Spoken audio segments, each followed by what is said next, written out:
Servus Leute, heute haben wir einen PlayStation 3 Controller, beziehungsweise könnte das mit jedem x-beliebigen Controller passieren. Wie man sieht, wir stecken ihn an, nichts geschieht. Wir stecken mal den funktionierenden ein, drücken drauf und blinkt langsam, kontinuierlich. Gut, soweit in Ordnung, der klappt, der wieder dran, klappt nicht. Drücken wir jetzt zwar drauf oder halten wir gedrückt das Ganze, blinkt der schnell. Dieses schnelle Blinken ist eigentlich ein Anzeichen dafür, dass der halt den Akkubetrieb mehr oder weniger geschaltet ist. Gut, deswegen drücke ich den Reset-Knopf und ja, wie gesagt, ich schließe das Ganze wieder an und es passiert nichts. Egal wie ich das Ganze drehe und wende, es ergibt einfach keinen Kontakt. Gut, schauen wir mal, wo der Fehler ist. So, dann müssen wir auf der Rückseite erstmal alle Schrauben entfernen. Das sind 5 an der Anzahl. Danach, um dann die Rückseite entfernen zu können, müssen wir mehr oder weniger im Zentrum der beiden Joysticks irgendwas zwischenführen. Das heißt zum Beispiel unsere typische Spachtel, die wir immer verwenden, die kann man locker dazwischen führen, das Ganze aushebeln, weil es noch so ein Haken drin, das ist halt eingeklipst. Wenn wir das Ganze dann dazwischen führen, klipst das Ganze aus, dann können wir den Controller wie so, ja, wie ein Buch öffnen, könnte man jetzt sagen.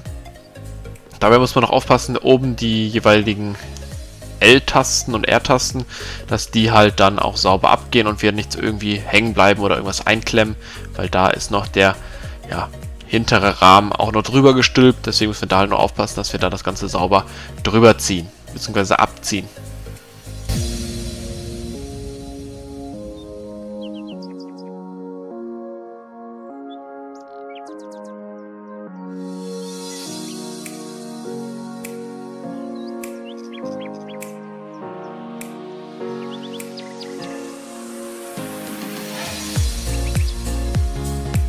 So, dann haben wir einmal den Akku vor uns, den am leichten Druck aushaken und dann den Stecker ganz einfach abziehen. Am besten eigentlich am Steckerkopf anfassen, nicht wie ich jetzt an den Strippen. In unserem Fall klappt es trotzdem, aber damit vorsichtig sein bitte, weil ansonsten reißt ihr gegebenenfalls die Strippen aus dem Stecker und dann müsst ihr einen neuen Akku besorgen. Gut, wir messen jetzt einmal die Spannung nach von dem Akku. Die dürfte eigentlich noch in Ordnung sein, weil an sich hat der Controller ja noch funktioniert vom Batteriebetrieb her. Gut, wir können mal das Ganze probieren, noch ein bisschen anzukochen. Das heißt, kann sein, dass der Akku unter Last einfach zusammenbricht. Das heißt, dass er keine Spannung besitzt. Ungewöhnlich. Das würde dann eher passieren, wenn er dann im batteriebetriebenen Modus schalten müsste. Deswegen ist eigentlich der Fehler auszuschließen. Das heißt, wenn wir den USB-Anschluss anschließen, ist normalerweise die Batterie nicht zwangsläufig belastet. Das heißt, irgendwas müsste der Controller trotzdem wiedergeben. Wollt ihr den Akku trotzdem laden, empfehle ich hier 2 kleine Drähte in den jeweiligen Kontakt reinzuschieben. Dann natürlich auf Plus und Minus achten. Wir müssen jetzt hierbei besonders auf Plus und Minus achten. Das ist jetzt nicht das gleiche, als würde ich eine Spannung messen, die ich dann irgendwie, egal wie rum polig anschließe, dann habe ich halt einen negativen Wert. Nein, hier muss man darauf achten, weil wir jetzt einen Strom durchschicken. Verschicken wir das in der verkehrten Richtung durch, beschädigen wir den Akku und können auch definitiv sehr viel falsch machen dabei. So, dann bringe ich halt Klemmen an, habe ein Labornetzteil, wo ich dann halt die jeweilige Spannung einstelle von, sagen wir mal, wenn der Akku jetzt, ich weiß nicht, 3,6 oder 4 Volt hat, stelle ich halt ein bisschen höher ein, 4,5 Volt, 5 Volt, ich muss halt ein bisschen drüber gelangen und stelle eine Rate ein, wenn er jetzt zum Beispiel 3700 Milliampere-Stunden besitzt, stelle ich dann irgendwas von 70 Milliampere ein. Das sollte eigentlich genügen, um den Akku konstant und vernünftig laden zu können. Gut, man kann hochgehen, das Ganze ein bisschen anziehen, das heißt bis zu 100 Milliampere sind da durchaus möglich. Aber übertreiben würde ich das Ganze natürlich nicht, also ich würde jetzt nicht irgendwie 300 Milliampere einstellen, das wäre eindeutig zu viel. Also da sollte man auch definitiv darauf aufpassen, wenn man solche Konstruktionen bastelt.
Da ich jetzt nicht mich beschäftigt habe, wie ich die Vibrationswellen, wie auch immer, ausbauen kann, habe ich die einfach von der Platine abgelötet.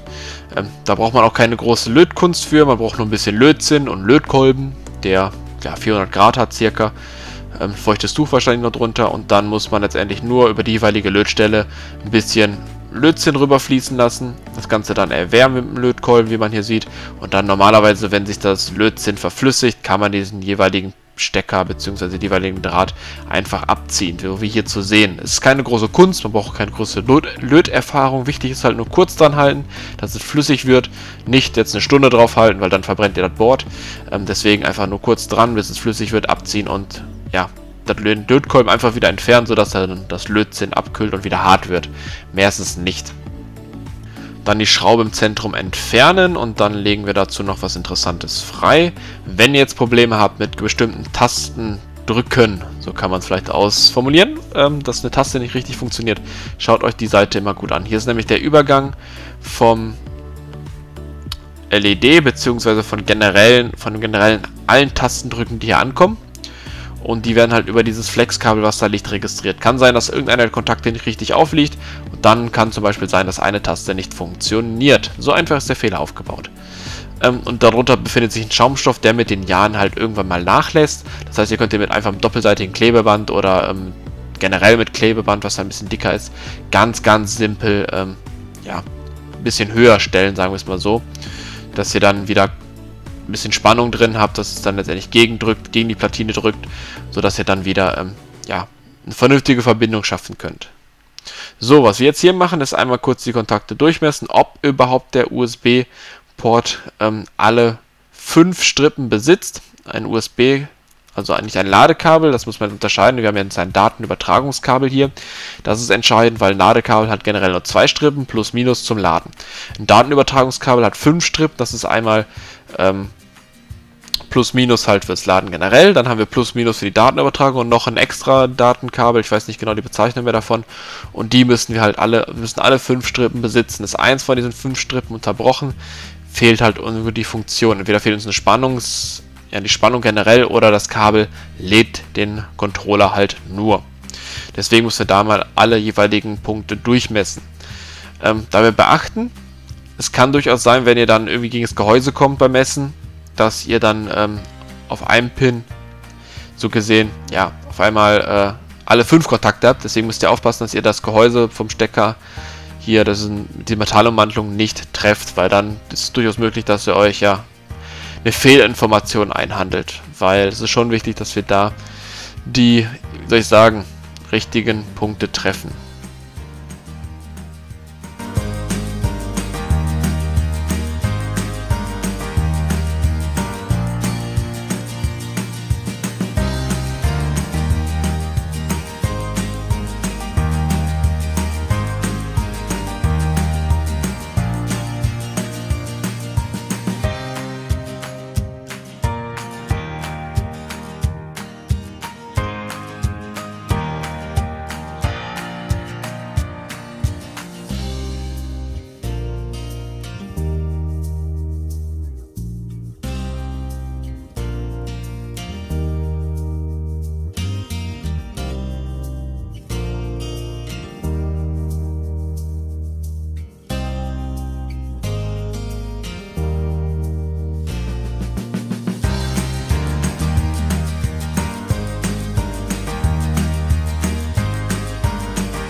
Ja, viel bleibt dazu nicht zu sagen. Der USB-Port ist halt hinüber. Das Bein lässt sich hier nicht wieder reindrücken, beziehungsweise jedes Mal, wenn ich dann einen Stecker wieder anschließe, drückt sich das Bein von alleine zurück. Deswegen müssen wir hier einen neuen USB-Port einlöten. Man hat auch gesehen, das Beinchen stand halt enorm ab. Dementsprechend ja, bleibt da nicht viel mehr zu sagen. Was wir dafür benötigen, ist einmal definitiv den Lötkolben mit viel Lötzinn und eine Endlötzinnpumpe. Das funktioniert halt so, dass wir die jeweiligen Punkte, wo halt der USB-Port angelötet ist, einmal mit Lötzinn übergießen, das Ganze ein bisschen dicker gestalten, so dass letztendlich das komplette Loch, weil das ist ja ein Loch, was sich da befindet, wo die Füße vor dem USB-Anschluss so gesehen durchragen und dann festgelötet werden, dass dieses Loch komplett flüssig wird. Denn später werden wir das so machen, dass wir mit dem Lötkolben die jeweiligen Punkte nur so stark erhitzen, beziehungsweise eine Sekunde länger drauf halten als flüssig oder 2-3 Sekunden länger drauf halten als flüssig, um dann letztendlich mit der Endlötzinnpumpe den Lötzinn komplett sozusagen wegzuziehen und das Loch freizulegen. Dann später muss man das Ganze nur so gestalten, dass wir die jeweiligen Füße nur noch erwärmen und versuchen halt ins Freie zu drücken und dann im Freien festzuhalten, sodass das Bein letztendlich nicht mehr mit der jeweiligen Platine verbunden ist. Bitte das Ganze nicht mit Gewalt entfernen. Ihr müsst immer schauen, wenn ihr auch später das Ganze nicht so entfernen könnt, wie es geplant war, weil die Füße relativ straff drin sitzen. Da müsst ihr halt schauen, dass ihr später mit dem Schraubendreher irgendwas dazwischen spannt, so gesehen. Zwischen Platine und dem USB-Port auf der anderen Seite. Und dann mit dem Lötkolben jeweils die Füße erwärmt, sodass dann das Lötzinn, was sich da vielleicht noch irgendwo versteckt, ein bisschen wieder doch verflüssigt und der Fuß sich dann Stück für Stück rausdrückt. Ihr könnt ihn nicht zwangsläufig, wie soll ich es erklären? Ja, man kann nicht jedes Bein einzeln auslöten, in dem Fall, man muss halt Stück für Stück sich hocharbeiten und so dann letztendlich den USB-Port rausbekommen. Es geht wie gesagt nicht anders, weil ansonsten beschädigt ihr entweder die Leiterplatine, das heißt diese Schichten, die dazwischen sind, dass ihr die dann rausreißt, und dann habt ihr schlimmere Probleme, als wenn ihr das Ganze ein bisschen mit Geduld angeht. Beziehungsweise die Leiterbahnen werden dann beschädigt, nicht die Platine. Wobei der Begriff an sich ja auch nicht falsch ist, weil die Leiterplatine das generell Konstrukt ist. Dementsprechend beschädigt ihr so gesehen auch. Aber wie gesagt, wir stellen dann den jeweiligen Lötpunkt, beschädigen wir dadurch dann, indem wir dann letztendlich das Kupfer, wo das letztendlich angelötet wird, rausreißen und das ist natürlich dann blöd. Deswegen immer mit Hitze arbeiten, wenn ihr hebelt, beziehungsweise versucht es so zu gestalten, dass der USB-Port unter Spannung steht. Wie gesagt, mit dem Schraubendreher, irgendwas werdet ihr schon finden, was ungefähr dazwischen passt. Ihr sollt das nicht zu tief reinschieben. Wie gesagt, nur einfach unter Spannung das Ganze halten und dann erwärmen und dann einmal links erwärmen, rechts erwärmen, oben erwärmen, unten erwärmen, immer wieder im abwechselnden Bereich arbeiten. Dadurch, dass es dann, so dass sich dann letztendlich dieser USB-Port Stück für Stück halt rauslötet, kann man jetzt sagen.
So, und nach einer Zeit hat man das Ding dann auch draußen.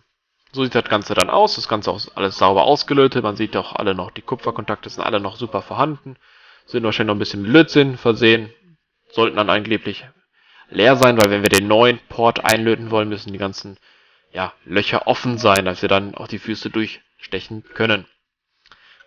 Der USB-Port an sich ist wie gesagt Schrott. Da habe ich einen neuen bestellt. Dazu kann ich jetzt schon mal was sagen. Die Bestellung des USB-Ports aus Großbritannien erweist sich als schwierig. Die versenden das als Briefpost und die Briefpost wird gerollt. Dadurch wird dieser USB-Port auch gern mal zerquetscht, kann man sagen. Das ist natürlich blöd. Empfehlenswert ist das Ding vielleicht aus China zu bestellen, weil das Ganze dann nicht so gepresst wird. Deswegen muss man da mal schauen. Und China dauert halt, wie gesagt, lange. Aus Großbritannien wird das in circa einer Woche da. Ist natürlich dann blöd, wenn das kaputt ankommt. Da muss man dann auf Reklamation gehen und so weiter. Dann dauert das eigentlich auch immer 2 Wochen circa. Weil ich habe das Ganze auch reklamiert und habe dann auch einen neuen bekommen, der dann auch wieder denselben Fehler hatte, dass er zerrollt worden ist durch die Walze. Und die Pinne und Füße dann zerbogen waren. Aber gut. Ich habe das letztendlich dann doch irgendwie hinbekommen, die Füße wieder gerade zu biegen und das Ganze dann doch verwenden können. Aber natürlich ist es nicht der Sinn der Sache. Das ist das Problem. Aber gut, ich prüfe nochmal den alten Port ein bisschen durch. Aber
so, jetzt haben wir unseren neuen USB-Port vorhanden hier.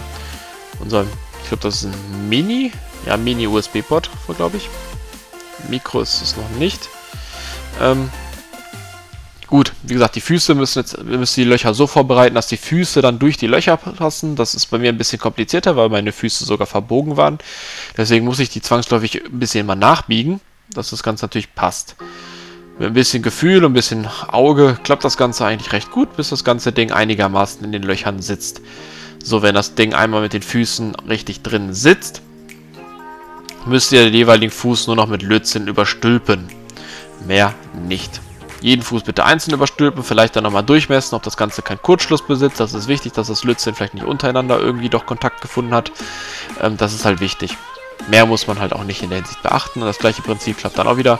Lötzinn über Lötkolben laufen lassen, beziehungsweise erwärmen das Ganze und dann so viel halt, also schon eine gute Menge drüber laufen lassen, dass die Füße dann auch sicher sitzen, weil das ist ja auch so, dass der Lötzinn dann den Füßen, beziehungsweise dem Port generell den Gegenhalt bietet für die Kraft, den wir dann benötigen, die Kraft dann, ja, um den Stecker letztendlich dann reinstecken zu können. Das heißt, wenn wir so gesehen die Füße zu leicht anlöten, kann es sein, dass uns der Port nach hinten wegbricht und dann auch wieder was auf der Platine beschädigt. Das sollten wir definitiv dann vermeiden. Deswegen ein bisschen mehr Lötzinn verwenden und schauen, dass auf jeden Fall nur keine Kontakte untereinander einen Kurzschluss besitzen.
Gegen das jeweilige Flexkabel.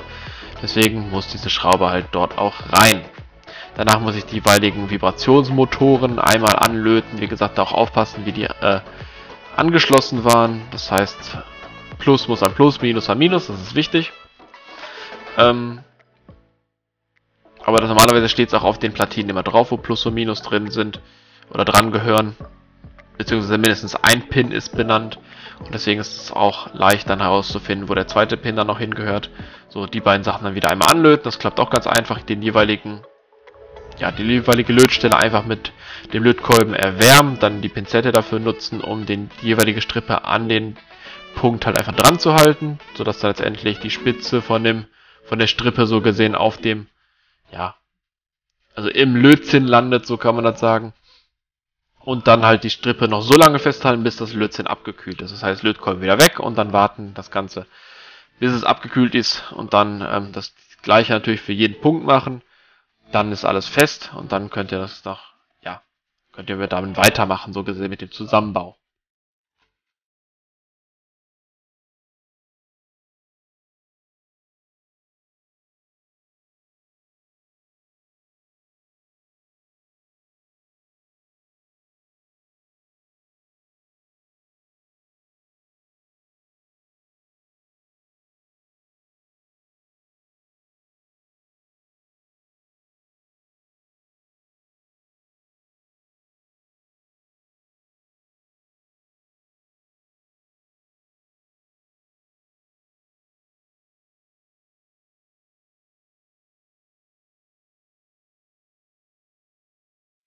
So, jetzt kommt der Akku. Der kommt jetzt einfach nur angeschlossen, wird der. Mehr ist es ja nicht. Das muss man aufpassen, wie man den rum reinsteckt. Passt, glaube ich, aber nur eine Richtung rein. Dann den Akku einfach auf die Platine legen, wieder einklipsen lassen, dass der auch einigermaßen fest sitzt. Zack, drauf. Dann die Abdeckung natürlich drüber, wieder die Rückabdeckung. Dabei aufpassen, dass wir natürlich über die hinteren Knöpfe von den L und R Knöpfen rüberkommen. Das Ganze natürlich überstülpen und einklipsen lassen, so wie ich das hier gezeigt habe. Natürlich, das muss einrasten vorne, da wo halt der Haken drin war, das muss nur einklipsen. Danach kommen die letzten 5 Schrauben hinten rein und dann ist der Controller soweit fertig und können auch das Ganze natürlich dann einmal durchtesten.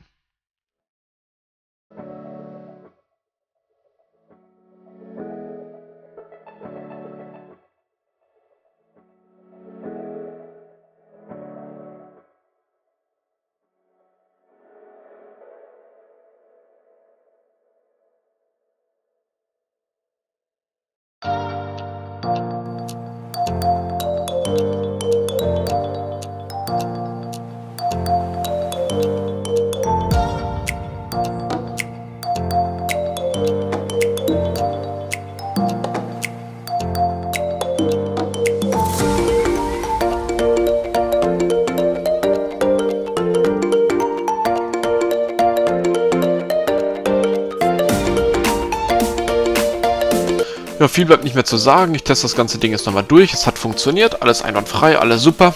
Läuft wieder wie geschmiert. Ja, wenn ihr Fragen habt, wenn ihr Hilfe braucht, wenn ihr Unterstützung braucht, könnt ihr mir gerne schreiben oder in den Kommentaren euch halt melden. Ich helfe sehr, sehr gern. Oder ich versuche auch die Zeit zu nehmen, um eine vernünftige Antwort zu liefern. Klar sind manche Antworten vielleicht kürzer ausgefallen, weil einfach nicht mehr nötig ist, aber wenn ihr wirklich euch das Video angeschaut habt und eine interessante Frage habt, sagen wir es mal so, die Aufmerksamkeit wirklich komplett erfordert, werde ich die auch damit beantworten. Auch Reparaturen, wenn ihr nett seid und alles drum und dran, werde ich euch auch unterstützen und helfen, soweit wie möglich. Klar, wenn mir jemand schreit, ich schaffe das nicht und wie heißt es nochmal, ich kann das nicht oder wie klappt das, obwohl das eigentlich im Video erklärt ist, dann antworte ich halt kurz und knapp. Aber ich normalerweise ausreichend, sodass man auch zurechtkommt. Aber wie gesagt, normalerweise bin ich ein vernünftiger Mensch in der Hinsicht und versuche da zu helfen, wo es brennt. Und auch eine vernünftige Antwort zu liefern. Wie gesagt, also da könnt ihr mir bei Instagram schreiben, hier in den Kommentaren. Das ist alles kein Problem. Ansonsten wünsche ich euch viel Spaß bei der Reparatur, viel Erfolg auch. Und ja, wir sehen uns dann im nächsten Video. Bis dann.